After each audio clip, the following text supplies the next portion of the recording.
is a program wherein we invite the experts from the field of cardiology to share their views, their experiences, so that it can help our audiences, our participants. So during the entire program of the discussion on the topic of RAS blockers in post MI, from SAVE to Paradise MI, have we received the verdict yet? So during the discussions, if there are any queries, any suggestions, any comments, I would request our participants to post it in the chat box so that our panel, our elite panel, can address to your queries as and when the time permits. I'm your host, Dr. Anup from Sanofi. I'm the medical lead for cardiology. With me is a panel of experts. I shall be sharing my screen and formally introducing the experts who have joined today, although they don't require any introductions because everyone in the field of cardiology and in the field of medicine is aware about the reputed physicians who have joined, reputed cardiologists who have joined today. But however, for the formal, for the sake of formality, I will be introducing our experts who have joined today. To begin with is Dr. Professor P.C. Manoria, sir, who is one of the reputed and eminent cardiologists of our country. We have been listening to him since ages, and we love to hear P.C. Manoria sir's talks and presentation. Sir is the Director, Manoria Heart and Critical Care Hospital from Bhopal. He has accepted our invite to be the chairperson and has accepted to moderate today's panel discussion. I thank you for your valuable time, sir. Sir is the honorary cardiologist, His Excellency the Governor of MP, past president, past professor and head Department of Cardiology, Gandhi Medical College, Bhopal, past chairman, Hypertension Council, APSC, past vice president, SAC Cardiac Society, past national president, API, CSI, ICC, ISC, ISCPT, GSI, IACM, IFUMB and HSI. Past Dean, Indian College of Physicians, Indian College of Medical Ultrasound, past Editor-in-Chief, Journal Nuclear Cardiological Society of India. I welcome you on board, sir. Thanks for your time. We are also joined by another reputed faculty from Mumbai, Dr. V.T. Shah, sir. Sir is attached to various institutes, various hospitals. He's working as a senior interventional cardiologist at Global Hospital, Wockhardt Hospital, Saifi Hospital, Breach Candy Hospital, Surana City Hospital, SL Raheja Fortis Hospital, and Prince Ali Khan Hospital. He has been trained in Germany in the interventional cardiology. He has more than 3 decades of clinical practice, ex-president, National Society of Preventive Heart Disease and Rehabilitation in Sphere, co-founder, CCA International. He has various publications in reputed journals like Circulation, Journal of American College of Cardiology, Heart, Indian Heart Journal, and other reputed journals. Has been specialized in IVUS, OCT, FFR, guided complex intervention, CTO and LM, bifurcations, primary angioplasties. I welcome you on board, sir, and thanks for your valuable time, sir. Another flamboyant and eminent speaker whom we have been receiving guidance, Dr. Anil Sharma, sir, who has joined from Mumbai, who is a professor and head Department of Cardiology from Bombay Hospital. Is one of the few cardiologists who has got advanced fellowship in complex angioplasty from Italy. Has done more than 8,000 coronary angioplasties and 16,000 angiographies in last 23 years. He has recently presented angioplasty cases in top challenging angioplasty cases in one of the reputed conferences, TCT USA, one of the prestigious conference, I would say. He has received many awards, including Most Innovative Cardiologist, Mumbai Achievers Award, conferred Honorary Doctor of Science by D.Y. Patil University, and he has more than 45 publications in various peer-reviewed journals. Thank you, Anil Sharma, sir, for your time. Namaskar. Thank you. Namaskar, sir. Dr. Rahul Gupta, sir, who has joined from Navi Mumbai. Sir is currently working as a senior consultant in the Department of Cardiology in Apollo Hospitals in Navi Mumbai. He has done his DM in cardiology from reputed KM Hospital, one of the premier institutes in our country. Has received his training. He has received the Best Resident Doctor Award and Shankar Dayal Sharma Gold Medal.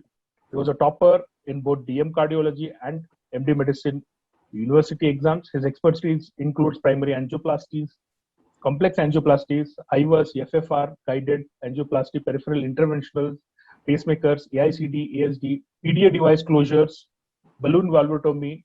Beside various interventions, his expertise also include preventive cardiology, stem cell therapy for the management of cardiovascular disorders, and he has been participating in various national, international conferences, and look forward for your guidance, sir. And thanks for your time as well.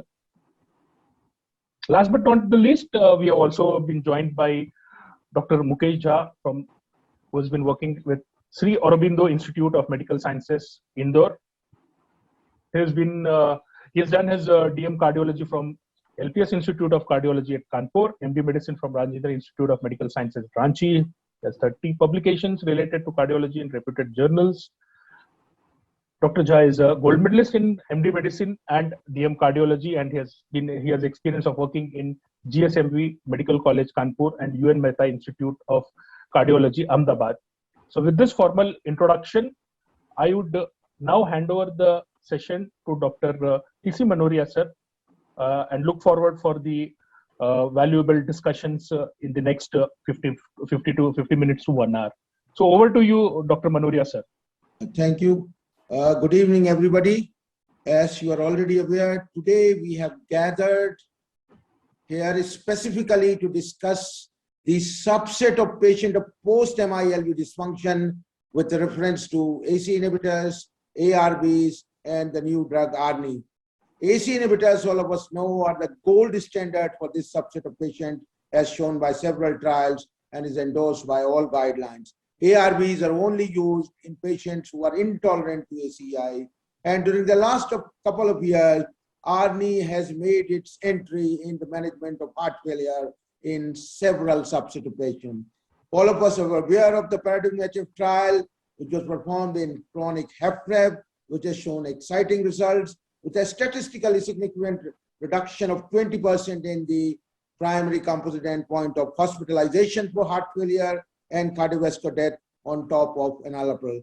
This molecule not only decreased cardiovascular mortality by 20%, but also reduction in the all-cause mortality by 24%, mortality due to worsening of heart failure by 21%, and sudden cardiac death by 20%.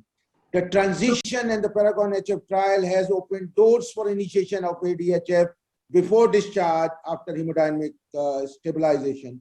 The Paragon-HF trial in HFpEF was also carried out, but failed to show a statistically significant benefit in terms of the primary endpoint. But those two subset of patients, the one with mid-range ejection fraction and females, specifically showed benefit.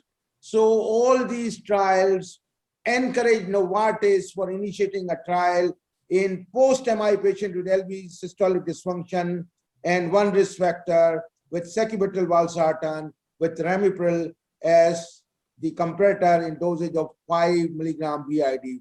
So after highlighting the role of ACE inhibitors in ARB in post-MI LV systolic dysfunction, we will discuss the Paradise trial and then try to demystify the nuances in the selection of ACE inhibitors, ARBs, and ARNI in post-MI patient. You are already aware we have a galaxy of very learned and talented experts who will discuss the perplexing issues and the questions which continue to haunt us in this subset of patients. Can I share the slide? Yes, sir.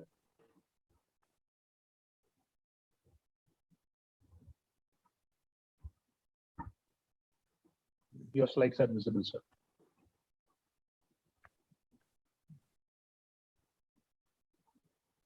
So first, we will very briefly review the current status of ACE inhibitors in post-MI LV dysfunction. Now, all of us know ACE inhibitors has two categories of trials: the high-risk long-term trial, the SAVE-ARI and the TRACE, and the short-term consensus to GC3 and ISS4. Now, this is in a brief overview of the three trials. SAVE trial, all of us know, carried out with captopril, ARI with ramipril, and TRACE with tendelprin. And the doses utilized, SAVE trial 50 milligram 3 times a day, ARI ramipril 5 milligram twice daily, and tendelprin 4 milligram was the maximum dose. All these treats were post-MI patients. If you look at the SAVE 3 to 16 days after MI, ARI 3 to 10 days after MI, and TRACE 3 to 7 days after MI. And the ejection fraction was less than 40% in the SAVE, and patient with evidence of heart failure were present in the ARI, and again, ejection fraction was less than 35% in the TRACE trial. Average follow-up is displayed in the slide. And this is in brief the SAVE trial, a randomized double-blind placebo-controlled multicentric trial, MI with ejection fraction less than 40%, 3 to 16 days post-MI. And you can see after a follow-up of 24 to 60 months, captopril group showed a 19% reduction in the mortality, 25% reduction in recurrent MI, and these benefits occurred equally whether the patient received lysis and beta blockers or they did not receive. ARIA again is a landmark trial with ramipril acute MI with transient percent HF 3 to 10 days, and you can see ramipril showed 27% reduction in mortality, 19% reduction in rate of MI, and the strokes were also decreased. And this is the ARIA extension study, which showed a legacy effect. You can see the beneficial effects of ramipril started early after MI with HF, and they are sustained over 3 to 4 years, despite discontinuation of medication at 1 year. And you can see relative risk reduction in mortality by 36% and absolute relative risk reduction by 11%. This is the TRACE trial with tenofovir. You can see AMI ejection fraction less than 35%, 1 milligram to 4 milligram, and the follow-up 24 to 50 months, and a 25% reduction in the mortality rate, 15% reduction in recurrent MI, and also 20% reduction in the sudden cardiac death. Now, these are the short-term trial, the ISI-4, the GC3, and CCS1. And this is the GC3 trial. All of us are aware of, carried out with lisinopril, started within 24 hours from MI. Symptoms produced significant reduction in the overall mortality, and in the combined outcome measure of mortality and severe LV dysfunction, about 10% reduction. And the systemic combined administration of lisinopril and GTN also produced benefit. This is the famous ISI-4 trial. 58,000 patient captopril was used and showed a significant reduction in mortality at 5 weeks, an absolute difference of 4.9 deaths per 1,000 patients treated with captopril for 1 month. And this is the CCS1 trial, anterior infarctions, 14,000 patients, and was found to have 8.6 versus 10.2% benefit in terms of mortality. And ACI therapy started early in acute myocardial infarction, prevents about 6 deaths per 1,000 and about 15 deaths due to heart failure per 1,000 in the first 4 weeks with great benefits. So the first question is, when will you start AC inhibitors in all patients with ACS, whether revascularization procedure was performed or not, to get the mortality benefit? Dr. B.T. Shah, please, for your comments. Well, excellent review of literature, Dr. Manoria. And the question here is, after seeing all the slides and the definite data, whether we shall use ACE inhibitors in all the patients or not, I think is a foregone question. All the guidelines do indicate it's a class 1 indication to use it. And in those days of AIR, SAVE, GC, revascularization was mostly by thrombolysis, not by PAMI. And despite that, we had the benefits. So I think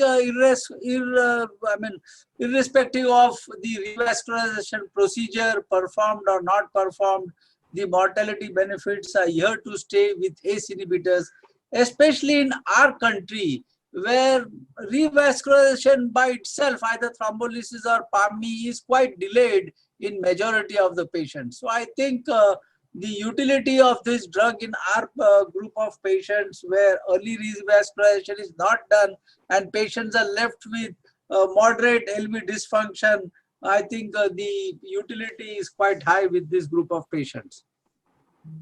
Dr. Anil Sharma? Yeah, definitely, sir. The ACE inhibitor should be started at the earliest. If there is a hypotension is there, we can wait for a day or two, but before hospital discharge, patient must be on ACE inhibitor, whether thrombolysis, whether angioplasty is done or not. If there is a contraindication to ACE inhibitor, then we can think of ARV. Dr. Rahul Gupta. Sir, I would agree with viewpoint of Dr. VT Shah and Dr. Anil Sharma that I think you have presented the data very carefully and very well, and this is all known. So I think this is one of the favorite molecule. All of us as a cardiologist want to start ACE inhibitor as and when possible and as early as possible in all our patients post MI because of its multiple benefits. I think we will continue to discuss those benefits, but definitely in my practice, I would start as early as possible. And at the, if there are no contraindication like high creatinine, all those things we will monitor, but that would be the approach. Dr. Jha. Yes, sir. Sir, I think all of us will unanimously agree that ACE inhibitors, they have a class 1 indication unless and until there are contraindication. I think there is some paucity of data in patients who undergo revascularization. But time and again in the last 3 decades, we know that adverse LV remodeling and reduction of sudden cardiac death, all of these favor the use of ACE inhibitors in all the patients of ACS. So I think to reduce infarct expansion and everything, all the complications, we should be using ACE inhibitors unless and until there are contraindications. And one of the main contraindication is eGFR. I think the cough part of it comes later on, maybe after 3, 5, 7 days, 1 month or 3 months. But most important, before we start, we should see that the eGFR is at least above 30 to be on safer side. So all of us agree that ACE inhibitors are the drugs of choice for post-MI LV dysfunction. The other advantages of ACE inhibitors is they are anti-atherosclerotic agents and therefore they decrease recurrent MI, which has been shown in the trial. Some trials have also shown decrease in sudden cardiac death. Another advantage is because they are anti-atherosclerotic agent, as I've shown you, they may also decrease stroke as shown by one of the trial. Another advantage is they have shown legacy effect, particularly ramipril in the area extension. So they have a panoply of benefits and they should be the preferred agent in post-MI LV dysfunction. So now let's look at the trials of ARBs. There are only 2 trials, the Optimum and the Valiant. And you can see both are post-MI LV dysfunction trials, 100% MI post-MI patients. In the Optimal trial, losartan was used, whereas in Valiant trial, valsartan was used. And this is the Optimal trial. You can see captopril being compared with losartan. There's a non-significant difference in the total mortality in favor of captopril.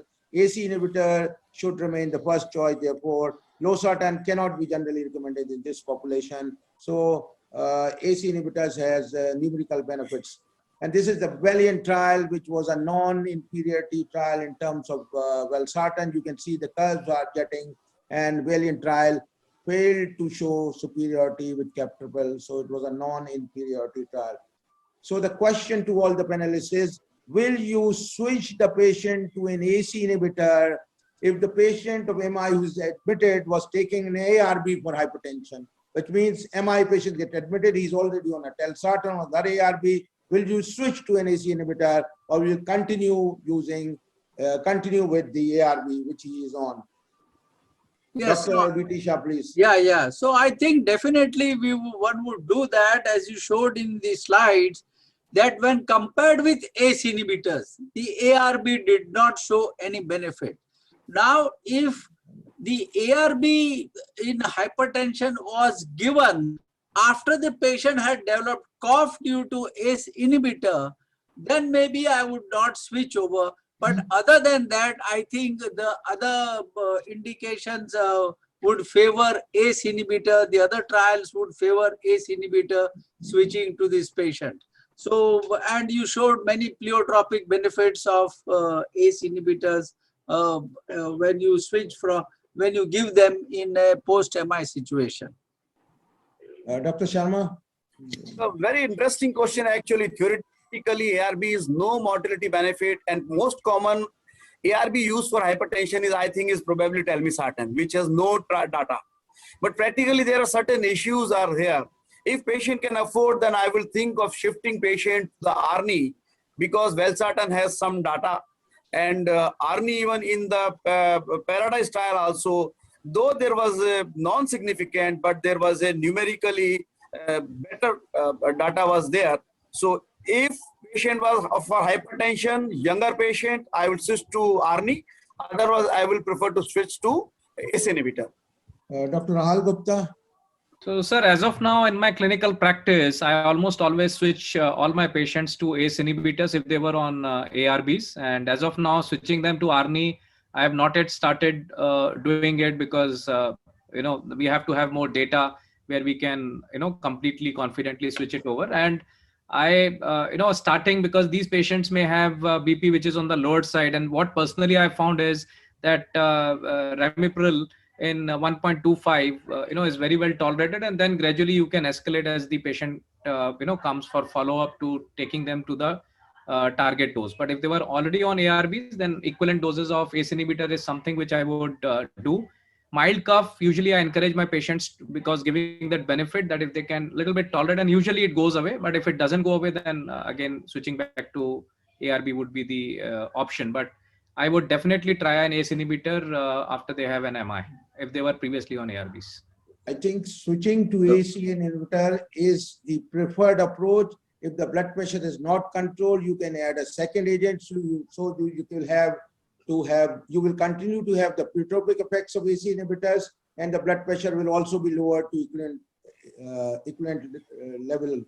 The other advantages are that it has an anti-atherosclerotic action. Don't forget, we use ACE inhibitors even in those patients who have preserved ejection fraction. It has a legacy effect. It has shown reduction in strokes. So the preferred strategy would be an ACE inhibitors.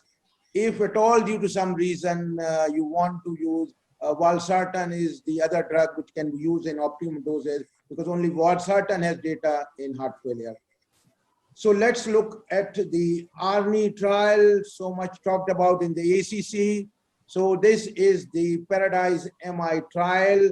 You can see MI patients 5 to 7 days, ejection fraction less than 40, and oral pulmonary congestion, plus any risk enhancer, that is age more than 70 years, EGFR less than 60, diabetes, prior MI, AF, ejection fraction less than 30, CLIP class 3, greater than 3, STEMI without reperfusion. And the major exclusion criteria were prior HF, clinical instability, EGFR, as Dr. B.T. Shah was saying, less than 30 is very important, because initiating below this level, you have to be very, very cautious. Sacubitril valsartan was compared with Ramipril 5 mg BID. This was an event trial, superiority trial, 711 endpoints, primary endpoints, and median follow-up of 23 months. And the primary endpoint was cardiovascular death, HF hospitalization, and outpatient development of HF. And the secondary endpoint, cardiovascular death or first HF hospitalization. You can see this trial has included several countries across the globe, North American countries, Western Europe, Central Europe. There's also contribution from India, 330 patients. And this shows that both the groups were very nicely matched. STEMI 76%, non-STEMI 24%, reperfusion 89%. So most of the patients were reperfused. Anti-MI 68%, time to randomization 4.3 and 4.3 days, ejection fraction 36% mean, and CLIP class greater than 256 and 57. And most of these patients received good baseline therapy. And this is the result. There was a numerical decrease of 10% with sacubitril valsartan, but this failed to show superiority. The p-value is 0.17. And this is the primary endpoint and the individual components of the primary endpoint. You can see cardiovascular death, a numerical decrease of 13%, but P is 0.20. HF hospitalization, again, a numerical 13% reduction, but P is 0.17, and outpatient HF, P is 0.07. There were more 32% reduction in the outpatient HF. And this is the data on the secondary endpoints. Most of them have a non-significant contribution. And this is the adverse event. You can see hypotension, 28.4% with ARNI compared to 22, and the p-value at the bottom you can see is 0.05, so little significant. Cough 9.1% and 13%. So ARNI can also produce cough. That should always be remembered. And this is the discontinuation due to cough, 35% with sacubitril valsartan, but 65% with ramipril. Hypotension again, 37%, and 16% with ramipril. So sacubitril valsartan did not result in a significantly lower rate of cardiovascular death, HF hospitalization, or outpatient heart failure requiring treatment. The safety and tolerability of sacubitril valsartan in this MI population was comparable to ACI, but hypertension was more common with sacubitril valsartan. And these are the comments. Paradise MI, sacubitril valsartan can't beat ramipril in patients with acute Medscape, TCD-MD. Paradise MI RD doesn't surpass AC inhibitors after acute MI. And again, Medscape Paradise MI makes me question the benefits of sacubitril valsartan. And these are the other ones. Paradise MI, sacubitril valsartan did not outperform AC inhibitors after MI, and sacubitril valsartan misses significant HF reduction mark in the Paradise MI trial. So the question to all the panelists is, why do you think ARNI could not statistically significant reduction in the primary endpoint in the Paradise MI trial? Dr. B.T. Shah, please. Yes, so very well conducted trial actually, and the whole, if you see the inclusion criteria was more in favor of ARNI. You see what they did is EF less than 30, they selected, and highly selective patients with failure also. So the whole thing was, though despite being in favor of ARNI, the inclusion criteria as against ramipril when it was tried, it was in, there was no ejection fraction criteria. It was based on X-ray chest. Ramipril was tried in the AIR study. So despite that, it did not show. Now there could be two possibilities. The investigated reported event showed a benefit in the first heart failure event, whereas the CC educated did not show, which means the investigator thought that the patient has gone in heart failure and reported as heart failure. And the CEC thought that no, that was not a first heart failure event. So there was some differences in that. Plus the period was 2 years only. It was a short period. I think if the trial would have been conducted for 4 or 5 years, maybe the difference could have been seen. We are not sure. And maybe the population. See, what they did is they made a criteria of superiority right from beginning. So when you have superiority, your number should be big enough to show superiority. Non-inferiority is a different ballgame. So the numbers required to show superiority somewhere, I think there was a calculation mistake in them, and they thought that by taking only 2,000 patients, they would be able to show superiority. So I think these are some of the, nevertheless, but at the same time, couple of observations if you have done, it is not bad. There is no contraindication to give ARNI. If at all, it could be slightly better in terms of first heart failure. The cough which we are trying to say was also there in patients of ARNI. So I don't think, that just because the cough is only selective to the ramipril or the ACE inhibitor and not selective to valsartan also. Hypotension also. So the side effects neutralize the cough versus hypotension, neutralize the number of withdrawals in both the arms. So I think basically we should take this as a neutral for the time being till the time they follow it up for 4 or 5 years and show some benefit in ARNI. And those patients who can't afford ARNI can be given ramipril, and those who can afford and you want to pass on the benefit. But one thing is sure, that going from 1.25, 2.5 to 10 milligram ramipril is easy rather than going to 200 milligram BID of in the time frame in which they had suggested 4 to 6 weeks. That also is important. So I think these are my comments on the study. Dr. Anil Sharma. One thing is that around 90% of the patient underwent that revascularization therapy. So I think that a significant improvement was there. And because of that, event rate was very low. If you see in the paradigm trial, the event was around 2000, while here the total events were around 700.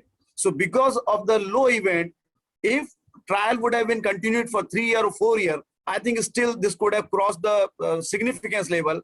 They kept around 15% difference for the significance, and they could achieve only the 10% difference. So still it is, though non-significant, but still numerically better. Second thing, there are many risk enhancers. So we need to know which subgroup patients do better with the ARNI, but ARNI is not negative in any way. If somebody can afford, I will still prefer ARNI. If cannot afford, still ACE inhibitor is as good as or almost as good as ARNI. Dr. Rahul Gupta. Sir, I would agree with both the panelist viewpoint, and the idea which has come that it is, although as Dr. Anil was also saying that statistically it may not have shown significance, but it was numerically on the better side. As of now, the strategy is that we can infer that both are equal. The ACE inhibitors and the ARNIs both are almost equal post-MI patient at least. We know that in heart failure, when we treat chronic heart failure, ARNI is superior.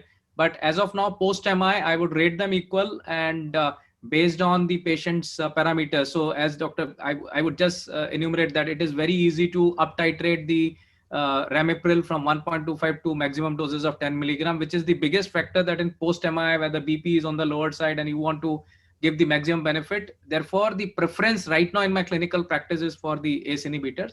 And as and when person is not tolerating having cough, and we can switch over to the ARNI with this. This is the inference which I would say from this trial. Dr. Jha. Yes, sir. Sir, I think most of the important points have already been covered because I think during the SAVE trial, the mortality even in the placebo arm was 25 to 30%. And now in the last 3 decades, we have come a long way. In this, the mortality was hardly 10% in the AC group. So I think when you have such a low mortality, what we have achieved, the study was, I think, underpowered to show the benefit. Maybe they would have required a larger population size. For me, I think the positive message was that even without a run-in phase in this trial, the tolerability of this drug and the discontinuation rate was similar in both the arms. And the Kaplan-Meier curves, they have diverged from the first 1 month and they have diverged throughout the 23 months follow-up period. So I don't think that ARNI should be considered inferior. I think if the patient fits into severe LV dysfunction criteria, I would still like to go for an ARNI first. And if there are economic issues and tolerability issue, then I think ACE inhibitor should be the second choice. Dr. Manoria, one more point which I would like to say here is that, see, almost 90% patients were revascularized, 93 to be exact. But in real world in India, how many patients are revascularized? Let us say that. I mean, I would say on an average 50%, anywhere between 40, depending upon institution, place, and everywhere it could be 80, 90, but on an average overall country-wise, it would be 40, 50% or so, or 60 at the most. So my point is that when was ARNI studied in non-revascularized patient? We have evidence of Ramipril shown its benefit in those patients where PAMI was not done. Here 90, 89% PAMI was done, where you know that the LV dysfunction residual is quite less. And once you revascularize, the chances of those patients getting back to recovery or remodeling, cardiac remodeling would be much more better as against those patients where revascularization is not done or thrombolysis is done and it is unsuccessful. So overall, I think if especially in that category, I would like to say that maybe Ramipril would be better choice because of its evidence as on today. So there are a couple of reasons why the trial failed to show superiority. Firstly, it was designed as a superiority trial. Exactly. Secondly, there was no run-in period, which is not possible with AMI period, unlike the Paradigm trial. So perhaps many patients could not have achieved the target dose. We don't have data as to how many patients achieved the target dose and the appropriate benefit was not obtained. Hypertension, certainly the p-value is 0.05 is an important problem. We do not want our post-MI patient to have hypertension. Patient, when they develop MI, they dropped their blood pressure already. Whether hypertension could have predisposed to stent thrombosis is still an unanswered issue. There's no data. And maybe if the trial was conducted for a longer period, it might have shown a benefit. But don't forget, ARNI has no demonstrable anti-atherosclerotic effect. ARNI has not shown decrease in recurrent MI, decrease in stroke, and ARNI has not shown a legacy effect. So if there is no superiority of ARNI over ACE inhibitors, that is ramipril, we would not like to use for these reasons. Doctor, any panelists comment on the stent thrombosis could have been there because of hypertension, which was more common with ARNI? Any of the panelists would like to comment on this? No, but I don't think we have any subset analysis as Yeah, on no today. subset. So That that's is the whole problem, as Dr. Anil Sharma was saying that, and even during the ACC presentation, many people did ask these questions or post ACC interviews also, but all those subset analyses are yet to come. So maybe we wait for some time till the whole paper is published. But as on today, at least we have no clear-cut answer to this. I think those who have hypotension, those who are like blood pressure is less than 120, I would prefer this ACE inhibitor, because younger patient with the hypertensive, then I think ARNI would be better, because hypotension is more with the ARNI. Yeah. So ARNI should be avoided in those where pressure is 110, 100 or 90. So we have to be very careful. So let's look at the current guidelines. All of us know ESC 2017, the recommendation for ACE inhibitor is class 1A AC for STEMI with anterior location, ejection fraction less than 40, early HF, DM and HTN. ARB, the recommendation is 1B, and ACI for all STEMI patients within 24 hours unless contraindicated. This is for the anti-atherosclerotic effect. Even if your ejection fraction is normal, the recommendation is 2AA. And this again is the 2020 ESC guideline. Again, some AC inhibitors are preferred over ARBC. Only when there is intolerant to AC inhibitors, ARB can be used. And this is a slide which showed that AC inhibitors should be initiated early, preferably during the first 24 hours. Beta blocker maybe after 24 hours. So NMR is within the 7 days for optimizing maximum benefit. And this again, the JAC has acknowledged AD trial for its benefits. It also had a legacy effect as we discussed. So the question is, will there be a change in the new guidelines post Paradise MI results for post MI patient? Dr. VT Shah. Yeah.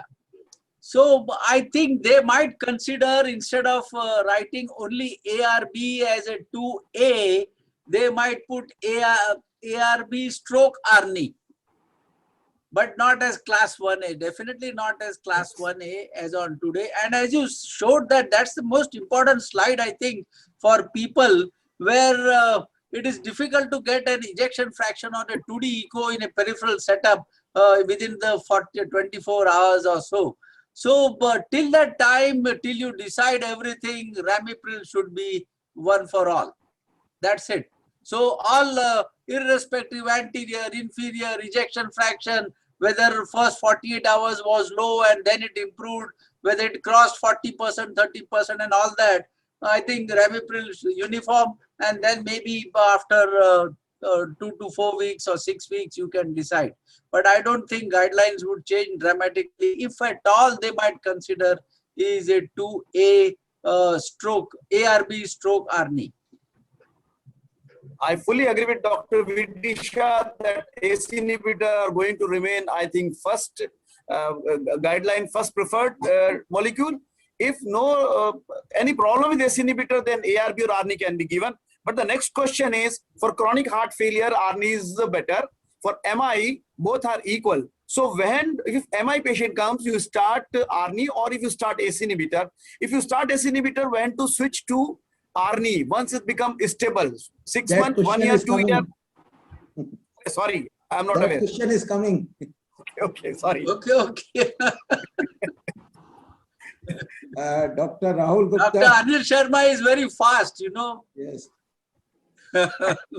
Yeah, so sir, I think I echo the thoughts of Dr. Vitisha and Dr. Anil Sharma that ACE inhibitors, I think clear cut as of now, the guidelines are suggesting that ACE inhibitor should be the first choice. But I have a feeling there was, although statistically not significant, but with more trials and with more data analysis, I think ARNI can come on the come equivalent to ACE inhibitors in post-MI scenario.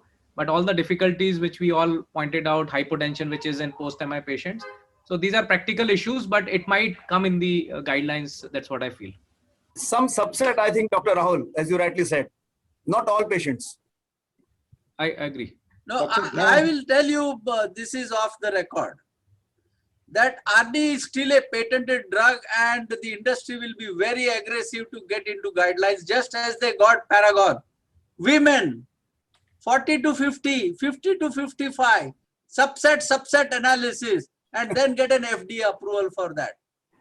So similarly here also, because Ramipril is off patent, there is no father for Nobody to that. support. Yeah. So, So Ramipril will be like aspirin.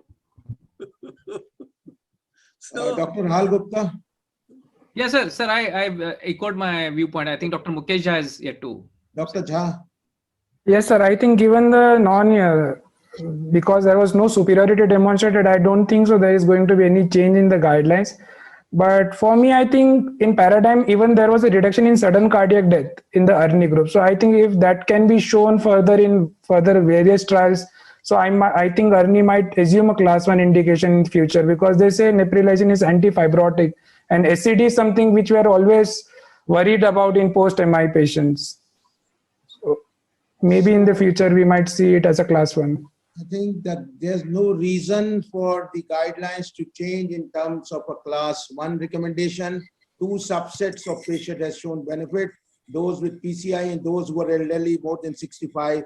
But subgroup analysis are only hypothesis generating, and I don't think it will receive much attention. The other reason is, don't forget, AC inhibitors are anti-atherosclerotic agent. They have documented to have reduction in the recurrent MI. They also have been shown to decrease the stroke. They also have a legacy effect. So these things will come in way if you are putting these drugs in the guideline based on the current evidence. The current evidence is distinctly in favor of Ramipril and Ramipril. So the other issue is in post-MI patient, post-revascularization, at what level of systolic blood pressure would you like to initiate AC inhibitors? Dr. Vitisha. yeah, so see, with Ramipril, we are very comfortable. 1.25 dose, even at 100 systolic, we are okay with it.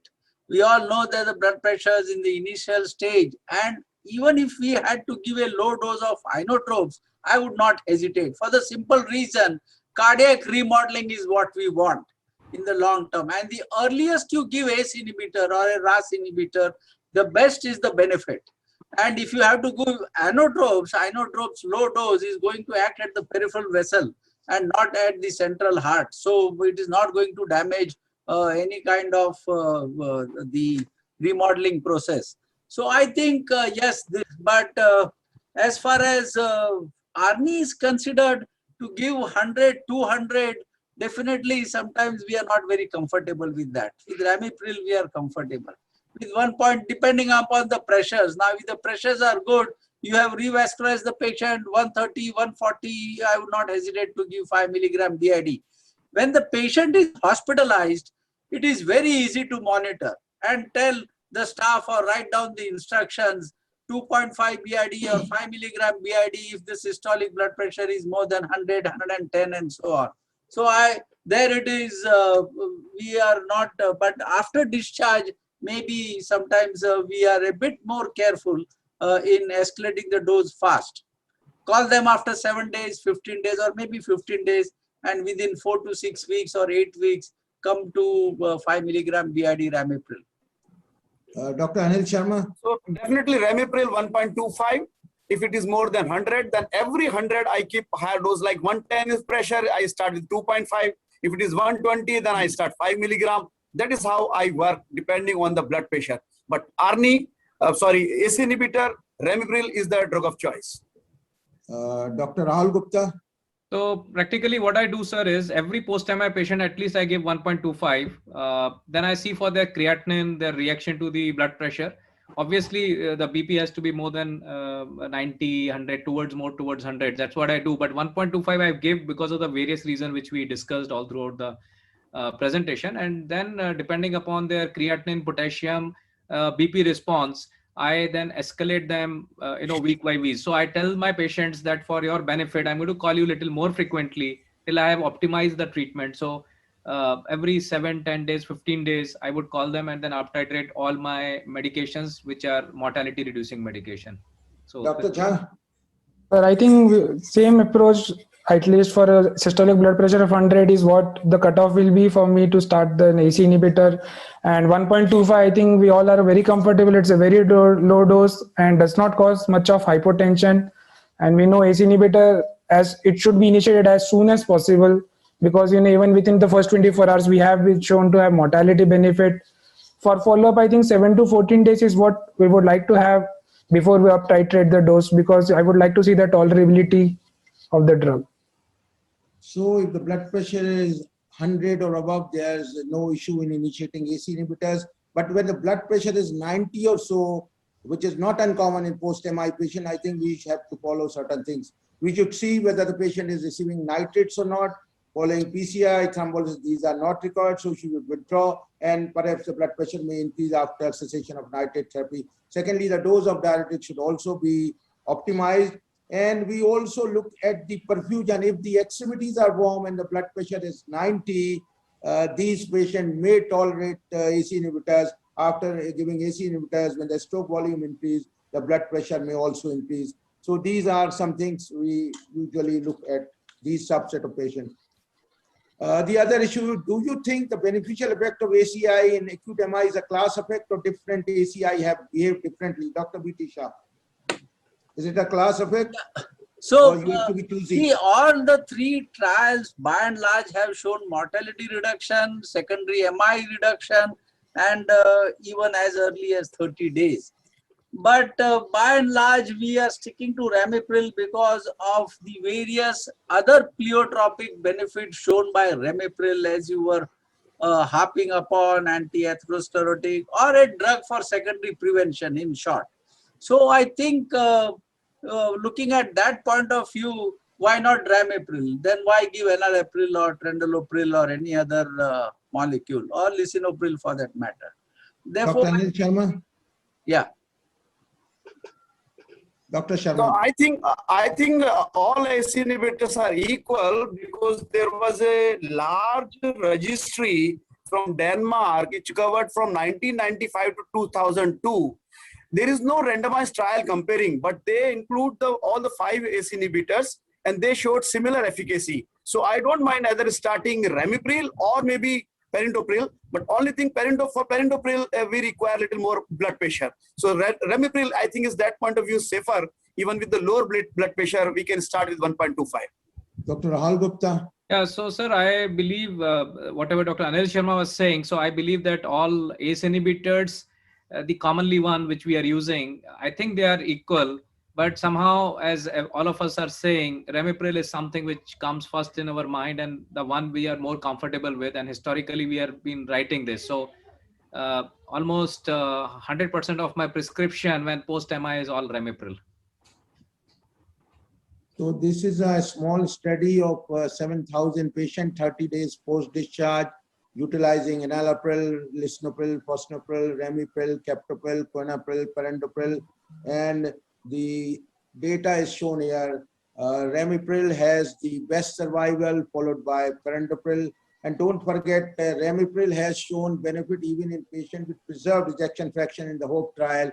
It has shown so many benefits. So that is another reason why Ramipril is preferred. And Ramipril also inhibits the tissue AC angiotensin converting enzyme inhibitor, as shown by some mechanistic studies. So all of us agree that Ramipril is the first, and Perindopril also has a good data that can also. So now this is the question which we are awaiting. Post revascularization, if you find LV systolic dysfunction, ejection fraction less than 40%, but no clinical evidence of heart failure. Will you put the patient, continue the patient on AC inhibitor or switch to ARNI? Dr. VT Shah.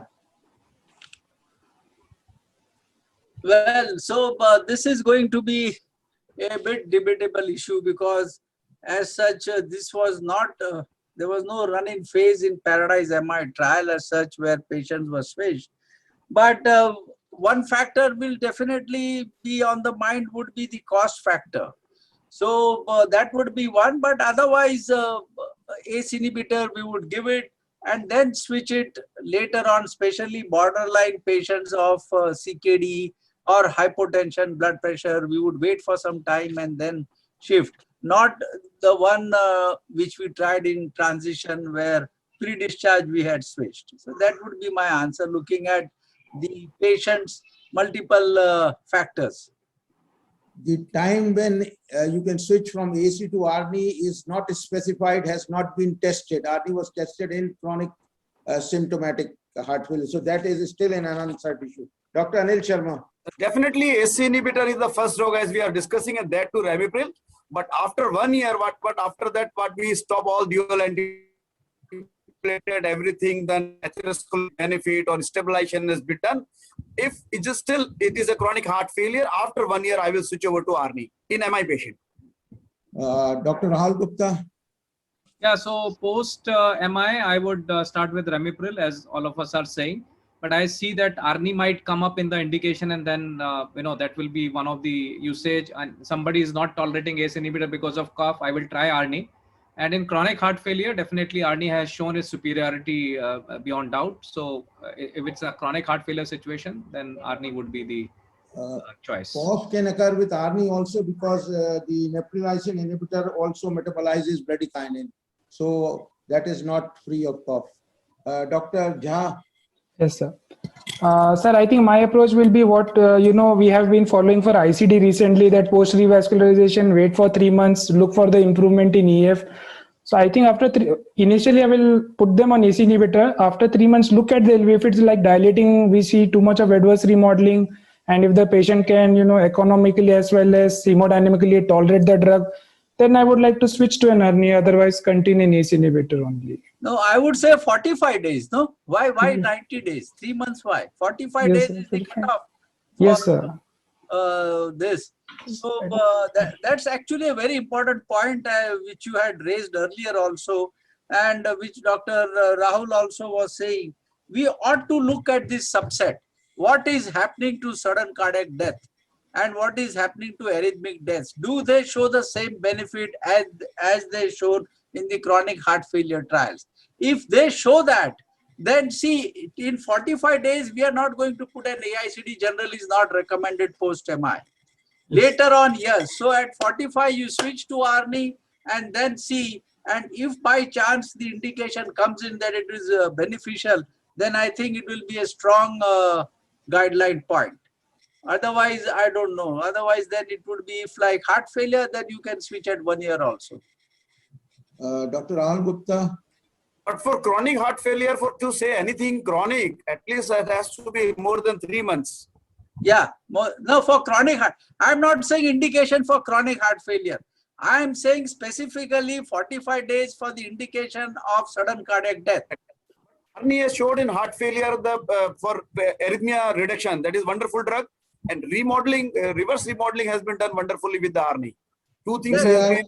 But So that is younger all for patient- chronic. That is all for chronic. Yeah. We are Yeah, discussing yeah, post-MI acute LV MI. dysfunction Here we are without heart talking failure. of acute MI, large infarct. So when MI will convert into chronic heart failure? That is the question, I think. After 3 months, it becomes chronic heart failure. But I'm saying why wait 3 months? In 45 days, if you get this reduction in AICD by ARNI, then we will switch at 45 days. Because that is the point at which people say that you have to wait for 45 days post-MI before you put in an AICD Correct. or any arrhythmias. Dr. Jha. Yes, sir. Sir, I think I have already said, and I think, but that should be the approach, that we have to reevaluate the patient time and again. And I think because we know that adverse remodeling was much better, prevention with ARNI. in chronic heart failure patients. So I think I will have to look at the patient profile and then decide after a time period.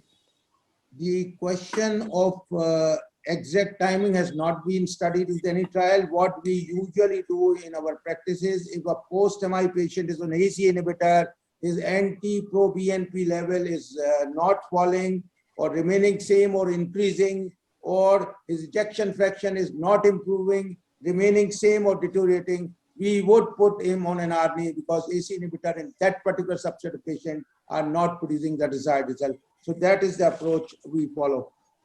So last thing, I think cough is seen with ARNI also, cough is seen with ACE inhibitors also. So brief comments, Dr. VT Shah on cough in the Paradise trial and cough with AC inhibitors if you have any.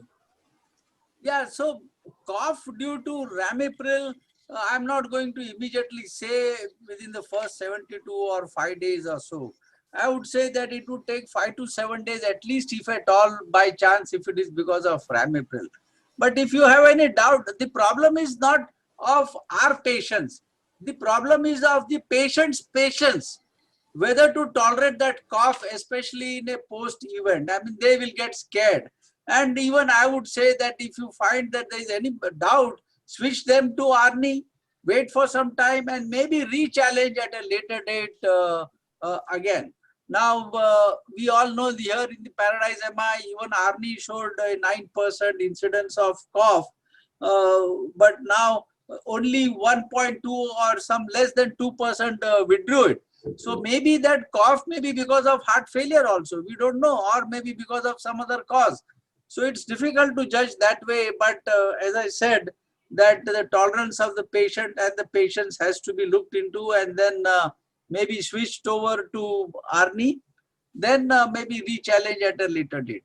That is how I would look at it. Dr. Anil Sharma. So if there is a cough with the this ACE inhibitor, I will better shift to the ARB, and after patient stabilizes, before being discharged or maybe after discharge, I will retry with the ACE inhibitor to confirm it. But what is the reason for cough? It is just a beta blocker, it was a heart failure or any other things. Because only thing to confirm that it is because of ACE inhibitor is to restart, and if it again cough, then it confirm, then we can switch over to other molecule. Dr. So Rao one Gupta. point, just one point. Sure. You Yes, see that it doesn't mean that the cough in ARNI is because of sacubitril. Please remember, even telmisartan in the on target and those trials had shown cough. Losartan also had shown cough alone without any sacubitril. So there is no advantage of saying that I will give only valsartan and therefore my cough will get reduced because there is no sacubitril inside. That's what my point is. I mean, you can give either ARNI, but since ARNI is a drug which has been equivalent to at least ramipril, then instead of pure valsartan, which has not shown any benefit in the trial against ACE inhibitor, then I think ARNI would be better preferred.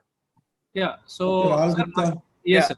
So my approach in such situation is usually I motivate them, because looking at the benefit of ACE inhibitors, I motivate them to continue it. I look for the other reasons for cough, allergic cough, try some anti-allergic, and then to establish the cause and effect relationship, we try to de-challenge and re-challenge. All these things are done. But if we give them enough motivation, usually patients tolerate, and if they are not able to tolerate, then of course with the data of ARNI, the data of the Paradise MI, the ARNI would be my preferred choice rather than the ARB2 as a substitute for the ACE inhibitor. So this is my usual approach. But Dr. incidence is Jha. not that high. It's quite manageable. Dr. Jha. Yes, sir. Same approach. I think first of all, we have to just attribute what the cause of cough is. Secondly, I would like to highlight that there was an article around a year back or so in Indian Heart Journal by Dr. Brian Pinto, where they had addressed this question. They had an observational registry of cough due to various ACE inhibitors. And their conclusion was that perindopril had the least incidence of cough, less than 1%. That was what I recall from that article. So that was what I just know. That was but an observational registry. We cannot say for sure, but they had a very large study. It was almost more than 1 lakh patients that they had enrolled in that registry. I think another interesting observation is coming up that if you add calcium channel blockers to an ACI, the incidence of cough is reduced. And they say there are two mechanisms, first by inhibiting prostaglandin synthesis and second by inhibiting calcium-dependent release of globulate, which play an important role in the central transmission of cough reflex. So that is an interesting observation which is coming up. Just as edema is less when you combine a calcium channel blocker with telmisartan, same thing is coming that if you combine an AC inhibitor with an calcium channel blocker. So that strategy, when more and more data comes, may be utilized to minimize cough. So I think we have a long discussion. So in summary, post-MI patients with LV dysfunction, AC inhibitors remain the drug of choice. They have consistently shown reduction in cardiovascular death and all-cause mortality. They have also shown reduction in recurrent MI due to their anti-sclerotic effect. They've also shown reduction in the stroke. They also have a legacy effect. So AC inhibitors have a lot of tags, and it's not easy to replace AC inhibitor with new drugs unless the trial shows a distinct superiority over AC inhibitors. Paradise MI trial is the first and the only clinical trial of sacubitril/valsartan, did not outperform Ramipril as we have shown in the acute MI population. And Ramipril is the preferred drug for all of us. Ramipril, the optimum dose is 5 milligram BD, that is 10 milligram per day. I think this is the end, and if there's any comments from the panelists, if there's any questions in the chat box, they can be projected by the Sanofi group. Are there any questions in the chat box? Sir, not really, sir. There was one question about SGLT2 inhibitor into acute MI settings. That was one question. SGLT2 at the moment are not used. Some trials are ongoing with acute heart failure, both with DAPA and EMPA. At the moment, it's a no, unless data comes in. So any comments from the panelists, last comments or any take-home messages or any other comments? So before starting AC inhibitor or ARNI, I think blood pressure monitoring, potassium monitoring, and EGFR monitoring is very, very important. Yes. And don't just observe, and it is nothing which can kill a patient. Just reassure the patient. So thank you very much for your expert comments, and I think all of us enjoyed your company and your valuable comments. So thank you very much. And with this, we finish. Congratulations to Dr. Manoria for conducting and moderating such a nice session with excellent inputs and everything threadbare discussion on the trial and Ramipril, a drug which has been there for more than 2 decades, but now has again got a rebirth, I would say, with this study and trial. And excellent inputs by all our co-panelists, Dr. Mukesh Jha, Dr. Rahul Gupta, Dr. Anil Sharma. I think we had an excellent academic discussion on this topic. So back to you, Sanofi. All of us enjoyed the flashes of expertise of all the panelists. They were wonderful. Yes. Thank you. Deep impact. Thank you, sir. Thank you, sir. Jai Hind, Jai Maharashtra. Jai Maharashtra. Thank you. Stay safe. Thank you, sir. Thank you, sir. Over to Sanofi. My name is Srijit and I'm the regional manager for Sanofi. So at the onset, I would like to thank all the panelists for a fabulous Sunday evening academic symposia. So, we have got a lot of perspectives coming in, what is the main points coming from RAS blockers in acute MI, all the studies, we have been exposed to. And finally, we have got the verdict also for today's program. So I'm sure these kind of meetings once again will bring back the use of RAS inhibitors in acute MI, and going forward, Sanofi will conduct more such activities in the future also. I would like to thank all the audiences who have taken out their time on a Sunday evening and attended such a fabulous meeting. I would like to thank the chairperson for today, Dr. P.C. Manoria sir, for clearly and lucidly taking through the complete program and involving all the panelists as a part of the conversation. Dr. Anil Sharma sir, Dr. V.T. Shah sir, Dr. Rahul Gupta sir, Dr. Mukesh Jha sir. A very big thank you from Sanofi for your fabulous insights, participation, and expressing your thoughts without any inhibitions. So thank you very much, for your valuable thoughts on this topic. And finally, before we end our meeting, I would like to thank our Sanofi colleagues for putting out their efforts for getting the audiences for today's CME.